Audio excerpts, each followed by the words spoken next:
ನಮ್ಮೆಲ್ಲ ಪ್ರೀತಿಯ ವೀಕ್ಷಕರಿಗೂ ಕೂಡ ಹೃದಯಪೂರ್ವಕ ನಮಸ್ಕಾರಗಳನ್ನು ಹೇಳ್ತಾ ಇವತ್ತಿನ ವಿಡಿಯೋದಲ್ಲಿ ನಮ್ಮೆಲ್ಲರ ಅಚ್ಚುಮೆಚ್ಚಿನ ಮೋಹಕ ತಾರೆ ರಮ್ಯಾ ಅವರ ಬಗ್ಗೆ ತಿಳಿದುಕೊಳ್ಳೋಣ. ಅದಕ್ಕಿಂತ ಮುಂಚೆ ನೀವಿನ್ನು ನಮ್ಮ ಯೂಟ್ಯೂಬ್ ಚಾನಲನ್ನು ಸಬ್ಸ್ಕ್ರೈಬ್ ಮಾಡಿಲ್ಲ ಅನ್ನೋದಾದರೆ ಈಗಲೇ ಸಬ್ಸ್ಕ್ರೈಬ್ ಮಾಡಿಕೊಳ್ಳಿ. ಹಾಗಾದರೆ ಬನ್ನಿ ರಮ್ಯಾ ಅವರ ಪೂರ್ತಿ ಜೀವನ ಚರಿತ್ರೆಯನ್ನು ತಿಳಿದುಕೊಳ್ಳೋಣ.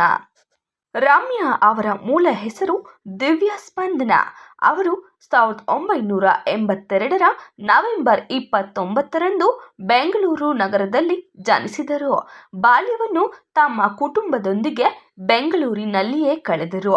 ಬಾಲ್ಯದಲ್ಲೇ ಸೌಂದರ್ಯ ಮತ್ತು ಚುರುಕುತನದಿಂದ ಎಲ್ಲರ ಗಮನ ಸೆಳೆದರು. ಶಿಕ್ಷಣವನ್ನು ಬೆಂಗಳೂರಿನಲ್ಲೇ ಪ್ರಾಥಮಿಕ ಮತ್ತು ಪ್ರೌಢಶಾಲೆಯನ್ನು ಪೂರೈಸಿದರು.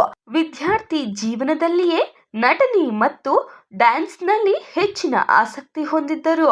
ಕಿರಿಯ ವಯಸ್ಸಿನಲ್ಲೇ ಮಾದರಿತ್ವ ಮತ್ತು ಚಿತ್ರರಂಗಕ್ಕೆ ಪ್ರವೇಶ ಮಾಡಿದರು. ರಮ್ಯಾರವರ ತಂದೆ ಆರ್.ವಿ. ಚಂದ್ರಶೇಖರ್ ಅವರು ಮಾಜಿ ಉದ್ಯಮಿ ಹಾಗೂ ರಮ್ಯಾ ಅವರು ಬಾಲ್ಯದಲ್ಲೇ ತಂದೆಯನ್ನು ಕಳೆದುಕೊಂಡಿದ್ದರು. ಇನ್ನು ರಮ್ಯಾ ಅವರ ತಾಯಿ ರಂಜಿತಾ.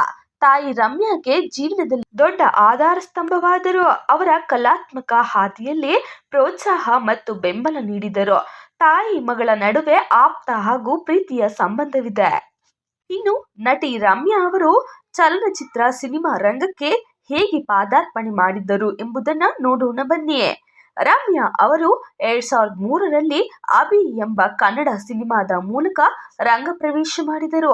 ಈ ಚಿತ್ರದಲ್ಲಿ ಅವರು ಪಾತ್ರಭೂಷಣ ಅವರ ಜೊತೆಗೆ ನಟಿಸಿದ್ದರು. ಮೊದಲ ಚಿತ್ರದಲ್ಲೇ ಅವರ ನೈಸರ್ಗಿಕ ಅಭಿನಯ, ಸೌಂದರ್ಯ, ಭಾವಪೂರ್ಣ ಸಂಭಾಷಣೆಗಳು ಪ್ರೇಕ್ಷಕರ ಹೃದಯ ಗೆದ್ದವು. ಅದೇ ವರ್ಷ ಅವರು ತೆಲುಗು ಮತ್ತು ತಮಿಳು ಚಿತ್ರರಂಗಗಳಲ್ಲಿಯೂ ನಟಿಸಿ ತಮ್ಮ ಪ್ರತಿಭೆಯನ್ನು ಸಾಬೀತುಪಡಿಸಿದರು. ರಮ್ಯಾ ಅವರ ನಟನೆಗೆ ಪ್ರೇಕ್ಷಕರು ನೀಡಿದ ಪ್ರೀತಿ ಮತ್ತು ಮೆಚ್ಚುಗೆಯಿಂದಲೇ ಅವರು ಶೀಘ್ರದಲ್ಲೇ ಸ್ಯಾಂಡಲ್ವುಡ್ ಕ್ವೀನ್ ಮತ್ತು ಗೋಲ್ಡನ್ ಗರ್ಲ್ ಎಂಬ ಬಿರುದನ್ನು ಕೂಡ ಪಡೆದರು. ರಮ್ಯಾ ಅವರು ತಮ್ಮ ಧೈರ್ಯಶಾಲಿ ನಡತೆ, ನೇರ ಮಾತು ಹಾಗೂ ಸಮಾಜದ ವಿಷಯಗಳಲ್ಲಿ ಸ್ಪಷ್ಟ ಅಭಿಪ್ರಾಯ ಹೊಂದಿರುವವರು. ರಮ್ಯಾ ಅವರು ಅಭಿಮಾನಿಗಳೊಂದಿಗೆ ಹತ್ತಿರದ ಬಾಂಧವ್ಯ ಹೊಂದಿರುವ ನಟಿ. ಸಾಮಾಜಿಕ ಜಾಲತಾಣಗಳ ಮೂಲಕ ತಮ್ಮ ಅಭಿಪ್ರಾಯಗಳನ್ನು ಹಂಚಿಕೊಳ್ಳುತ್ತಾರೆ. ರಮ್ಯಾ ಅವರು ನಟನೆಯೊಂದಿಗೆ ರಾಜಕೀಯ ಕ್ಷೇತ್ರದಲ್ಲಿಯೂ ತಮ್ಮ ಹೆಜ್ಜೆ ಇಟ್ಟಿದ್ದಾರೆ. 2012ರಲ್ಲಿ ಅವರು ಇಂಡಿಯನ್ ನ್ಯಾಷನಲ್ ಕಾಂಗ್ರೆಸ್ ಪಕ್ಷಕ್ಕೆ ಸೇರ್ಪಡೆಯಾದರು. 2013ರಲ್ಲಿ ಮಂಡ್ಯ ಲೋಕಸಭಾ ಕ್ಷೇತ್ರದಲ್ಲಿ ಸ್ಪರ್ಧಿಸಿ ಗೆದ್ದು ಎಂಪಿ ಆದರು.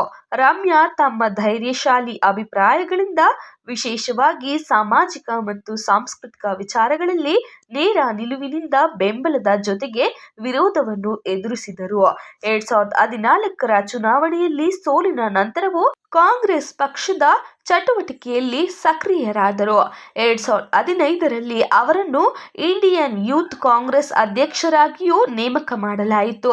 ಅವರ ಭಾಷಣಗಳು, ಧೈರ್ಯಶಾಲಿ ನಿಲುವು ಹಾಗೂ ಪ್ರಾಮಾಣಿಕತೆಯ ಕಾರಣ ರಾಜಕೀಯ ವಲಯದಲ್ಲಿ ಅವರು ಜನಪ್ರಿಯರಾಗಿದ್ದಾರೆ. ರಾಜಕೀಯಕ್ಕೆ ಬಂದ ನಂತರವೂ ಅವರು ಚಲನಚಿತ್ರ ಹಾಗೂ ಸಾರ್ವಜನಿಕ ಜೀವನ ಎರಡನ್ನೂ ಸಮತೋಲನಗೊಳಿಸುತ್ತಿದ್ದಾರೆ. ವೈಯಕ್ತಿಕ ಜೀವನದಲ್ಲಿ ಅವರು ಸರಳತೆ, ಪ್ರಾಮಾಣಿಕತೆ ಮತ್ತು ಸಮಾಜಮುಖಿ ಚಟುವಟಿಕೆಗಳನ್ನು ಮೆಚ್ಚುತ್ತಾರೆ. ಪ್ರಸ್ತುತ ಅವರು ವೈವಾಹಿಕ ಜೀವನಕ್ಕೆ ಇನ್ನೂ ಪ್ರವೇಶಿಸಿಲ್ಲ. ಫ್ಯಾನ್ಸ್ಗಳು ಮೇಡಂ ನಿಮ್ಮ ಮದುವೆ ಯಾವಾಗ ಎಂದು ರಮ್ಯಾ ಅವರಿಗೆ ಕೇಳಿದರೆ, ನೀವೇ ಒಂದು ಹುಡುಗನ್ನ ಹುಡುಕಿ ಎಂದು ತಮಾಷೆಯ ಮೂಲಕ ತಮ್ಮ ಮದುವೆಯ ವಿಚಾರವನ್ನು ವ್ಯಕ್ತಪಡಿಸಿದ್ದಾರೆ. ಬಹಳಷ್ಟು ಸೌಂದರ್ಯ ಹಾಗೂ ಮುದ್ದಾದ ನಟಿಯಾಗಿರುವಂತಹ ರಮ್ಯಾರವರ ಮುಖ್ಯ ಚಲನಚಿತ್ರಗಳನ್ನ ನೋಡೋಣ ಬನ್ನಿ. 2003ರಲ್ಲಿ ಅಭಿ, ಎಕ್ಸ್ಕ್ಯೂಸ್ ಮೀ, ಅಭಿಮನ್ಯು ಹಾಗೂ ಕುತ್ತು.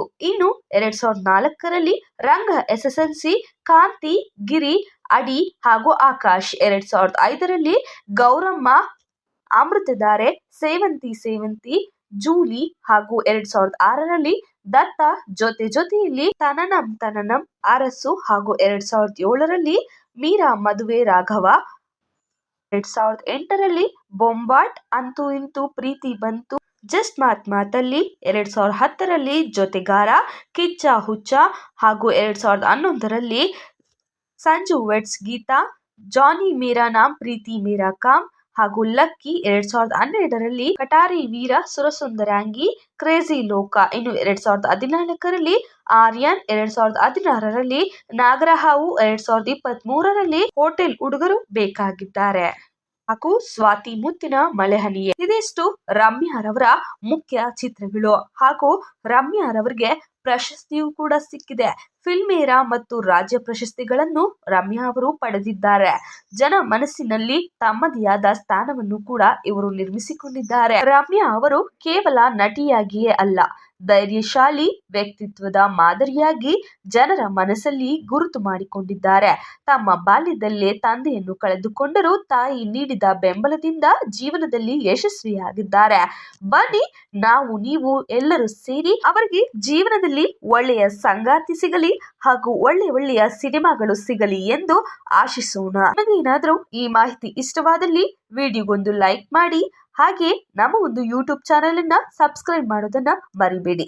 ನೀವು ರಮ್ಯಾ ಫ್ಯಾನ್ ಆಗಿದ್ರೆ ರೆಡ್ ಹಾರ್ಟ್ ಅನ್ನ ಕಮೆಂಟ್ ಮಾಡಿ.